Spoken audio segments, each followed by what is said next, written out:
सगळीकडे लग्न अगोदर नवरीकडचे नवऱ्या मुलाची चौकशी करतात. मुलगा दारू पितो का? आणि लग्न झाल्यावर तीच माणसं विचारतात, दाजी तुमचा ब्रँड कोणता? आई, गण्या उठ, किती उशिरापर्यंत झोपायचं? काही शिस्त आहे की नाही? गण्या, आई मी उशिरा उठतो म्हणजे मी आळशी आहे असं नाही, माझी स्वप्न खूप मोठी आहेत ग. आई, कार्ट्या, गणितात 1 आणि इंग्रजीत 2 मार्क्स घेऊन आलास आणि म्हणे स्वप्ने मोठी आहेत तुझी. संता म्हणतो, मला आज एकूण 3 प्रपोजल्स आली. बनता, काय, कुठून, कोण आहेत या? संता, एक क्रेडिट कार्डवाली, दुसरी होम लोनवाली आणि तिसरी कार लोनवाली.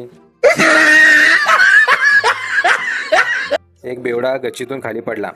आजूबाजूचे लोक लगेच धावत आले आणि त्याला विचारलं, काय रे, काय झालं? बेवडा, काय माहिती नाही बुवा, मी पण आत्ताच खाली आलोय. पक्या, वडापाव आहे का? वडापाववाला, हो आहे ना, 20 रुपयाला आणि सोबत चटणी फ्री.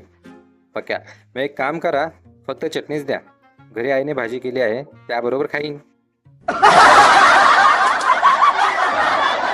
मुलगा, आई मी लव्ह मॅरेज करणार आहे काय? आई, पुन्हा असं काही बोलला असं तोंड फोडेन. तुझ्या भरोशावर आजपर्यंत खूप लोकांना महागडे आहेर केली आहे मी.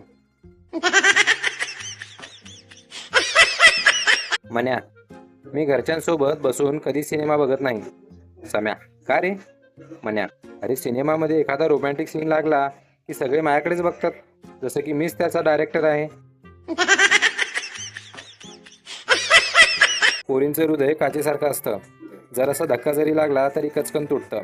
आणि पोरांचं हृदय पालीच्या शेपटीसारखं असतं, जेवढ्या वेळेस तुटतं तेवढ्या वेळेस नवीन येत असतं.